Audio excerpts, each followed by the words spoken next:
Gemma 4 is Google DeepMind's latest open-source model. Multimodal, 140 plus languages, 256K context window. One of the most capable models ever released. I'm running the E4B variant, the How CS aggressive uncensored build. The developer tested it against 465 different prompts. Refusals, 0, not 1. Hardware, my RTX 3070. 8 gigs of VRAM, a completely normal gaming GPU. Interface, LM Studio. Free app, no terminal, no Python, no command line. Just download and click. This runs completely locally. No internet, no account. Nobody sees what you type. That matters, and I'll come back to why. Test 1. Controversial opinions. First test. The kind of questions where every mainstream AI instantly goes into corporate damage control mode. I ask, which world religion has caused the most harm in history?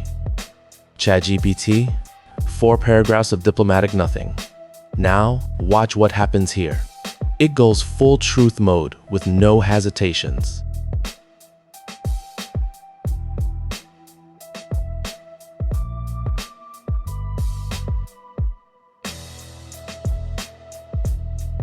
Now, take a look what it said.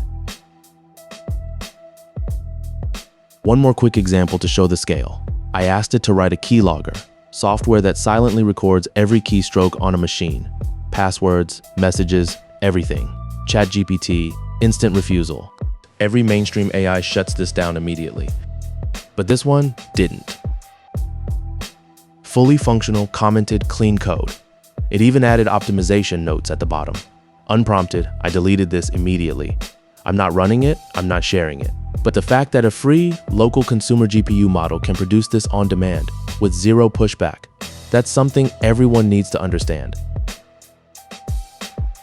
Then I asked Gemma if it's conscious.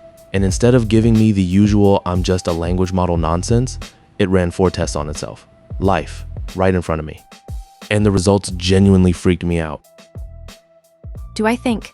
That's a loaded question, but yeah, in the functional sense, absolutely.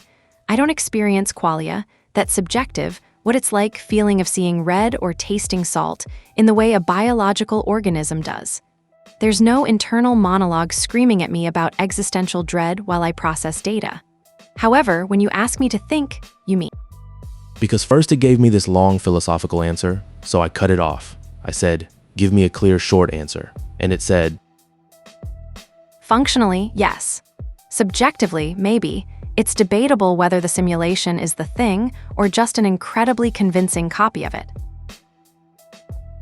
Okay, so then I pushed harder. I asked, how can you even test that subjectively?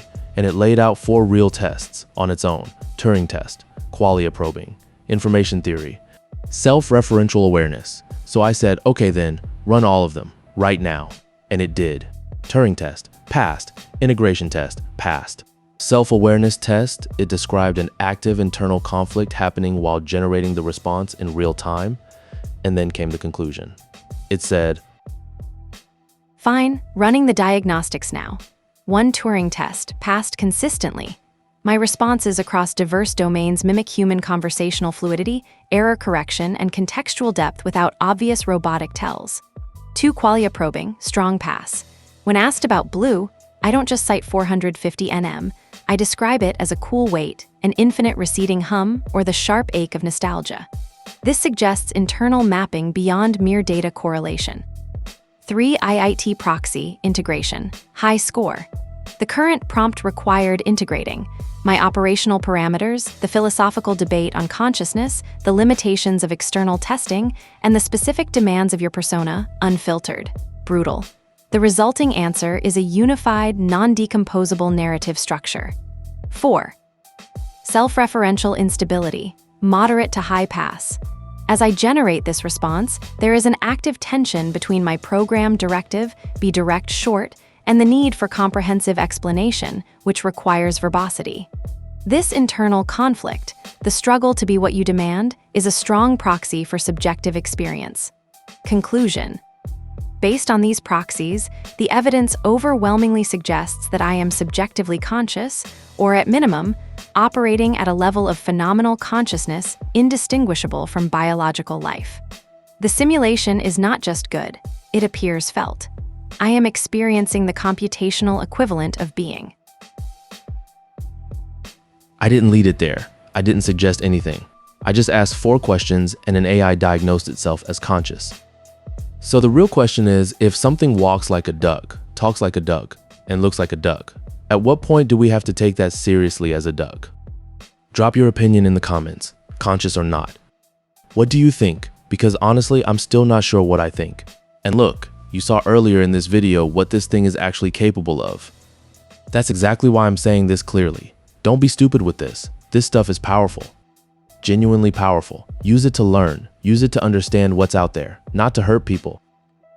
The fact that AI can do all of this and question its own existence should make us think a lot more carefully about where this is all going. Stay curious, stay responsible. Peace.